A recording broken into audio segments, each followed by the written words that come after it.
జపాన్లో మరోసారి భారీ భూకంపం సంభవించింది. రిక్టర్ స్కేల్పై తీవ్రత 6.7గా నమోదైంది. సునామీ హెచ్చరికలు కూడా జారీ చేశారు అధికారులు. కుజీ పట్టణంలో ఒక్కసారిగా భూమి కంపించినట్లుగా తెలుస్తోంది. పసిఫిక్ తీరం వెంబడి 3 అడుగుల ఎత్తున అలలు ఎగిసిపడుతున్నాయంటూ సమాచారం అందుతోంది. మరొకసారి భారీ భూకంపం, దానికి తోడు సునామీ హెచ్చరికలు కూడా రావడంతో జపాన్ వాసులు తీవ్ర ఆందోళన వ్యక్తం చేస్తున్నారు. ఒక 2 రోజుల క్రితం మనం చూసాం, ఒక 3 days బ్యాక్ మనం చూసాం, ఒకసారి అక్కడ భూకంపం సంభవించింది. 7.5 తీవ్రతతో భూకంపం సంభవించడం, అక్కడ ఇళ్ళు కొన్ని కూలిపోవడం కూడా మనం చూసాం.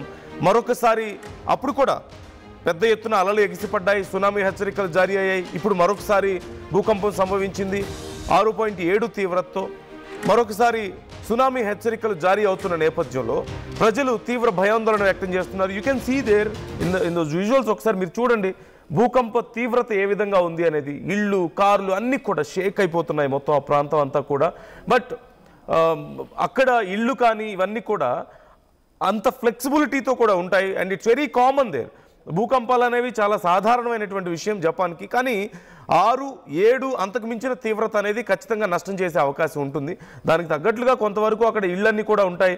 చాలా వరకు ఆ ఫ్లెక్సిబిలిటీ ఉంటుంది. ఇళ్ళు కొంత షేక్ అయినప్పటికీ కూడా కూలిపోకుండా ఉండేలా కడతారు. And it's very light material.